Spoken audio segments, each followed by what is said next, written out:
Hello everyone, welcome to our YouTube channel keep it simple. आज यानी कि 12 नवंबर के हमारे स्टॉक्स इन न्यूज़ हैं। टाटा स्टील और जी एंटरटेनमेंट दोनों ही कंपनीज ने कल अपने मार्केट आवर्स के बाद सेकंड क्वार्टर के रिजल्ट डिक्लेयर किए। तो इस वीडियो में हम इनके रिजल्ट्स के ऊपर चर्चा करेंगे और ये भी जानेंगे कि क्या इसका शेयर हमें करंट प्राइस पे लेना चाहिए या नहीं।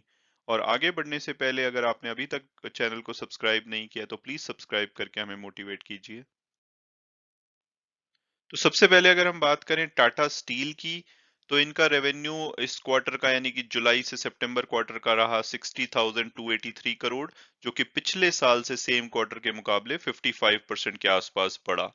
और इसमें जो मेन बढ़ने का रीजन है क्योंकि स्टील के प्राइसेस बढ़े थे, तो इनका ओवरऑल जो सेल्स रियलाइजेशन है वो ज्यादा हुआ। हालांकि at the same time raw material cost भी बढ़ी, तो काफी हद तक उसने इसको ऑफसेट कर दिया सेल्स रियलाइजेशन को।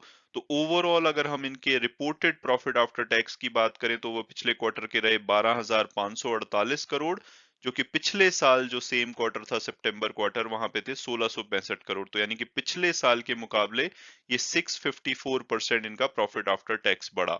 और उसकी वजह यह है कि पिछले साल कोविड की वजह से इनका लो बेस था, तो वहां से अगर कंपेयर करें तो इनका प्रॉफिट 654% बढ़ा है। और अगर अब बात की जाए कि क्या इनके रिजल्ट एज पर एक्सपेक्टेशन रहे, बेटर रहे, वर्स रहे, तो अगर हम ब्रोकरेज हाउस के रिपोर्ट्स को कंबाइन करें तो कुछ ब्रोकरेज हाउस रिपोर्ट्स के हिसाब से इनके नंबर्स अच्छे रहे, कुछ के हिसाब से थोड़ा सा खराब रहे। लेकिन अगर ओवरऑल एवरेज माने तो बोला जा सकता है कि इनके जो रिजल्ट्स हैं वो अनालिस्ट की एक्सपेक्टेशन से थोड़े से बेहतर ही रहे।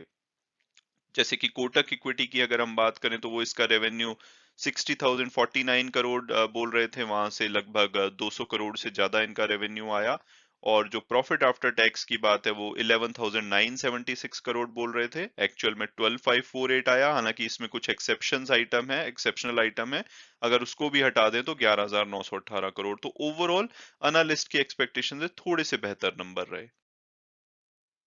अब अगर हम बात करें इनके पिछले क्वार्टर से इस क्वार्टर की जर्नी की, earning before interest tax depreciation and amortisation की अगर हम बात करें तो पिछले जो क्वार्टर था फर्स्ट क्वार्टर में, उसमें इनको 15,892 करोड़ का एबिटा हुआ था।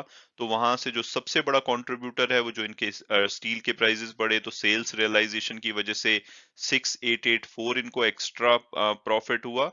हालांकि इनकी रॉ मटेरियल की कॉस्ट बढ़ने से इनको 5,424 करोड़ का वहां पे ऑफसेट भी करना पड़ा। इसके अलावा जो इनकी वॉल्यूम बढ़े हैं, खासकर इंडिया में जो इनकी ओवरऑल स्टील की डिमांड बढ़ी, उसकी वजह से 1,230 करोड़ का इनको एडिशनल प्रॉफिट हुआ। और एट द सेम टाइम जो यूरोप में जो हायर एनर्जी कॉस्ट है, इसके अलावा कुछ रॉयल्टी चार्जेस बढ़ने की वजह से 772 करोड़ ऑफसेट हो गया। तो ओवरऑल इनकी ये जर्नी रही। तो पिछले क्वार्टर से अगर कंपेयर करें तो इनके जो नंबर है बेटर रहे। तो अब अगर हम बात करें हमारी सेकंड कंपनी न्यूज यानी कि जी एंटरटेनमेंट की, तो इन्होंने भी कल अपने मार्केट आवर्स के बाद सेकंड क्वार्टर के रिजल्ट डिक्लेयर किए। तो सबसे पहले अगर हम प्रॉफिट को देखें तो इनका प्रॉफिट पिछले क्वार्टर का 270 करोड़ रहा, जो कि पिछले साल के सेम क्वार्टर से 187% बढ़ा। हालांकि जो अनालिस्ट एक्सपेक्ट कर रहे थे उससे इनके नेट प्रॉफिट के नंबर थोड़े कम रहे। और अगर बात की जाए रेवेन्यू की, तो इनका रेवेन्यू पिछले साल के मुकाबले 15% बढ़ के 1979 करोड़ रहा। हालांकि ये लार्जली इन लाइन रहा जो कि एनालिस्ट एक्सपेक्ट कर रहे थे। और अगर रेवेन्यू के ब्रेकअप की बात की जाए तो जो इनका सब्सक्रिप्शन से रेवेन्यू आता है वहां पे 1.5% की कमी देखी गई, लेकिन जो इनकी एडवर्टीजमेंट सेल्स है वो 20.7% बढ़ी।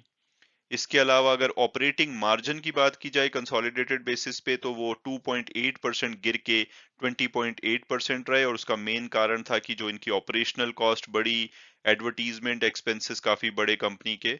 और इसके अलावा अगर मार्केट शेयर की बात की जाए तो वो पिछले क्वार्टर में 17% था, इस क्वार्टर में 17.7% रहा।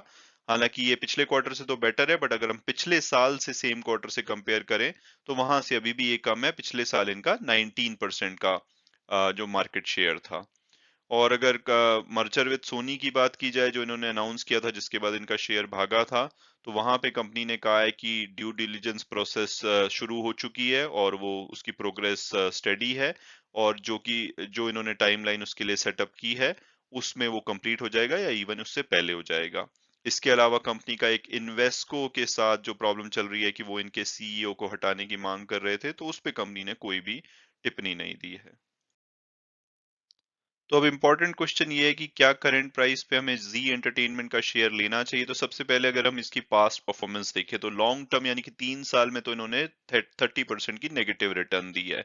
हालांकि उस टाइम पे बहुत सारे वो सुभाष चंद्रा जी के टाइम पे काफी सारी प्रॉब्लम्स चल रही थी, लेकिन पिछले 1 साल में देखें तो इन्होंने 61% की रिटर्न दी है। लेकिन पिछले 3 महीनों की अगर आप रिटर्न देखेंगे तो वो 73% की है, क्योंकि जब इन्होंने सितंबर में अपना सोनी वाला मर्जर की बात कही तो उसके बाद इनका शेयर बहुत तेजी से भागा था, कुछ ही दिन में ऑलमोस्ट डबल हो गया था। और अगर पिछले एक वीक की भी बात की जाए तो वो लगभग 1% से ज्यादा बढ़ा है। और ब्रोकरेज हाउस रिपोर्ट्स की बात करें जो कि सोनी के मर्जर के बाद सितंबर में उन्होंने इशू करी थी, तो उनके हिसाब से जो इसका एवरेज प्राइस है 330 रुपए से लेकर 430 के बीच में था। अगर हम एवरेज लगाएं तो 380 के आसपास आता है।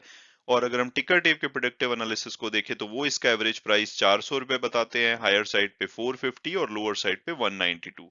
जो कल की क्लोजिंग हुई है वो 314 पे हुई है, तो बोला जा सकता है कि अभी अपने जो एवरेज प्राइस से ये कम पे अवेलेबल है।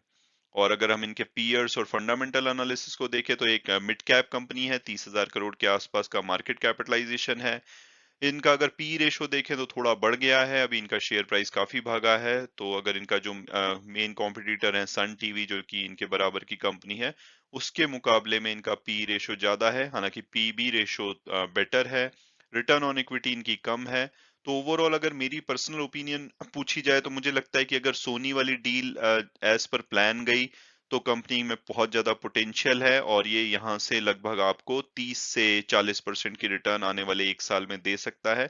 लेकिन जो इनका इन्वेस्को के साथ प्रॉब्लम चल रही है अभी, हालांकि कोर्ट का फैसला इनके फेवर में आया है, लेकिन इन्वेस्को अपील करेगा। अगर वहां पे कुछ सरप्राइजेस आते हैं तो वो काफी नेगेटिव हो सकता है और उस टाइम पे इसके शेयर में भारी गिरावट भी आ सकती है। तो ये एक थोड़ा सा वॉलेटाइल बेट हो सकता है। लेकिन अगर आप मीडिया स्पेस में रहना चाहते हैं तो जी और सन दोनों ही अच्छी कंपनीज हैं। और अब अगर हम वापस टाटा स्टील पे आए और उनके शेयर की बात करें तो पिछले 3 साल में उन्होंने 127% की रिटर्न दी है, पिछले 1 साल में 174% की। हालांकि पिछले 3 महीनों से ये 9% के आसपास गिरा है और पिछले एक वीक में 2% के आसपास। और उसका रीजन ये है कि वो काफी तेजी से भागा था, तो उसके बाद थोड़ी सी करेक्शन देखी गई है। और अगस्त में जो ब्रोकरेज हाउस रिपोर्ट्स आई थी उन्होंने इसका टारगेट 1750 के आसपास दिया था। और टिकर टेप के प्रेडिक्टिव एनालिसिस को देखें तो वो इसका एवरेज प्राइस 1821 बताते हैं, हायर साइड पे 2300, लोअर साइड पे 783। जो कल की क्लोजिंग हुई है 1300 के आसपास, तो यहाँ से बोला जा सकता है कि अभी अपने एवरेज प्राइस से नीचे पे अवेलेबल है। और अगर हम इनका पीयर्स एनालिसिस देखें तो मार्केट कैपिटलाइजेशन के हिसाब से एक लार्ज कैप कंपनी है। और अगर इनका पी और पीबी रेशियो कंपेयर करें इनके बराबर की कंपनी यानी कि जेएसडब्ल्यू स्टील और हिंदाल्को से, तो इनका पी रेशियो अच्छा है, पीबी रेशियो भी एवरेज है और रिटर्न भी 10% की ठीक ठाक कही जा सकती है। तो ओवरऑल अगर अब मेरी पर्सनल ओपिनियन पूछी जाए तो मुझे लगता है कि स्टील स्पेस में एक बड़ा नाम है, लार्जेस्ट कंपनी है। और अभी हालांकि इसका शेयर पिछले 1 साल में 174% के आसपास अब भागा है, लेकिन अभी भी पोटेंशियल है कि अगर, हालांकि ये जो कमोडिटी सेक्टर हैं थोड़े से वॉलेटाइल होते हैं, सीजनली डिफरेंटली रिएक्ट करते हैं, तो थोड़ी सी वॉलेटिलिटी रहेगी। लेकिन अगर आपका लॉन्ग टर्म पर्सपेक्टिव है तो मुझे लगता है कि आने वाले टाइम में ये काफी अच्छी रिटर्न दे सकते हैं। इवन अगर हम टिकर टेप के प्रेडिक्टिव एनालिसिस को देखें तो 40% से लगभग 75% का इसमें अपसाइड का पोटेंशियल लगता है। तो अगर आपको इस स्पेस में रहना है तो ये एक बहुत ही अच्छी कंपनी हो सकती है।